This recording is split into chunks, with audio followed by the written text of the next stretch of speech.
ನಮಸ್ಕಾರ ಸ್ನೇಹಿತರೆ, ದೈವನಿಧಿ ಚಾನೆಲ್ಗೆ ನಿಮಗೆಲ್ಲರಿಗೂ ಭಕ್ತಿಪೂರ್ವಕ ಸ್ವಾಗತ. ಹಿಂದೂ ಸಂಪ್ರದಾಯದಲ್ಲಿ ಪ್ರತಿದಿನ ಮುಂಜಾನೆ ಎದ್ದ ತಕ್ಷಣ ಮನೆಯ ಬಾಗಿಲಿಗೆ ನೀರು ಹಾಕಿ ಹೊಸಲಿಗೆ ಅರಿಶಿನ ಕುಂಕುಮ ಹಚ್ಚುವುದು ಹಿಂದಿನ ಕಾಲದಿಂದಲೂ ನಡೆದುಕೊಂಡು ಬಂದಿರುವ ಒಂದು ಪವಿತ್ರವಾದ ರೂಢಿ. ಆದರೆ ಇದರ ಹಿಂದಿರುವ ನಿಜವಾದ ಕಾರಣ ಕೇವಲ ಭಕ್ತಿ ಮಾತ್ರವಲ್ಲ, ಒಂದು ದೊಡ್ಡ ವಿಜ್ಞಾನವೂ ಅಡಗಿದೆ. ಬನ್ನಿ, ಇಂದಿನ ವಿಡಿಯೋದಲ್ಲಿ ಈ ಅದ್ಭುತ ರಹಸ್ಯವನ್ನು ತಿಳಿಯೋಣ. ಮೊದಲನೆಯದಾಗಿ, ಆಧ್ಯಾತ್ಮಿಕ ಕಾರಣವನ್ನು ನೋಡುವುದಾದರೆ, ನಮ್ಮ ಮನೆಯ ಮುಖ್ಯ ದ್ವಾರ ಅಥವಾ ಹೊಸಲನ್ನು ಸಾಕ್ಷಾತ್ ಮಹಾಲಕ್ಷ್ಮಿಯ ಸ್ವರೂಪ ಎಂದು ಪೂಜಿಸಲಾಗುತ್ತದೆ. ಅರಿಶಿನ ಮತ್ತು ಕುಂಕುಮ ಸೌಭಾಗ್ಯದ ಹಾಗೂ ಮಂಗಳಕರವಾದ ಸಂಕೇತವಾಗಿದೆ. ಪ್ರತಿದಿನ ಮುಂಜಾನೆ ಹೊಸಲಿಗೆ ಪೂಜೆ ಮಾಡಿ ಅರಿಶಿನ ಕುಂಕುಮ ಹಚ್ಚುವುದರಿಂದ ದೇವತೆಗಳು ಪ್ರಸನ್ನರಾಗುತ್ತಾರೆ. ಇದರಿಂದ ಮನೆಯೊಳಗೆ ಸಕಾರಾತ್ಮಕ ಶಕ್ತಿ, ಪಾಸಿಟಿವ್ ಎನರ್ಜಿ ಪ್ರವೇಶ ಮಾಡುತ್ತದೆ ಮತ್ತು ಮನೆಯಲ್ಲಿ ಸುಖ, ಶಾಂತಿ, ಸಂಪತ್ತು ಸದಾ ನೆಲೆಸುತ್ತದೆ ಎಂಬುದು ನಮ್ಮ ನಂಬಿಕೆ.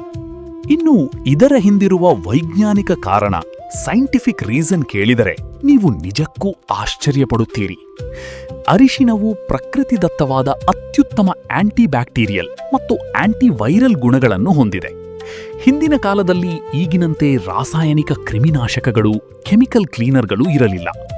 ಮನೆಯ ಮುಖ್ಯ ದ್ವಾರದಿಂದಲೇ ಗಾಳಿಯ ಜೊತೆಗೆ ಹಾರಿಬರುವ ಸೂಕ್ಷ್ಮಾಣು ಜೀವಿಗಳು, ರೋಗಾಣುಗಳು ಮತ್ತು ಕ್ರಿಮಿಕೀಟಗಳು ಮನೆಯೊಳಗೆ ಬರದಂತೆ ತಡೆಯಲು ಈ ಅರಿಶಿನದ ಲೇಪನವು ಒಂದು ಬಲವಾದ ರಕ್ಷಣಾ ಕವಚವಾಗಿ ಕೆಲಸ ಮಾಡುತ್ತಿತ್ತು.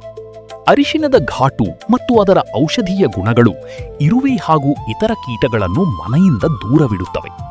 ಕುಂಕುಮವೂ ಕೂಡ ಮನಸ್ಸಿಗೆ ಏಕಾಗ್ರತೆ ಮತ್ತು ಪ್ರಶಾಂತತೆಯನ್ನು ನೀಡುವ ಗುಣವನ್ನು ಹೊಂದಿದೆ. ಹಾಗಾಗಿ ಸ್ನೇಹಿತರೆ, ನಮ್ಮ ಹಿರಿಯರು ಮಾಡಿರುವ ಪ್ರತಿಯೊಂದು ಸಂಪ್ರದಾಯದ ಹಿಂದೆಯೂ ನಮ್ಮ ಆರೋಗ್ಯ ಹಾಗೂ ಶ್ರೇಯಸ್ಸಿನ ದೊಡ್ಡ ವಿಜ್ಞಾನವೇ ಅಡಗಿದೆ. ಈ ಸಂಪ್ರದಾಯವನ್ನು ಕೇವಲ ಮೂಢನಂಬಿಕೆ ಎನ್ನದೆ ಇದರ ಹಿಂದಿರುವ ಸತ್ಯವನ್ನು ಅರ್ಥ ಮಾಡಿಕೊಂಡು ಪಾಲಿಸೋಣ.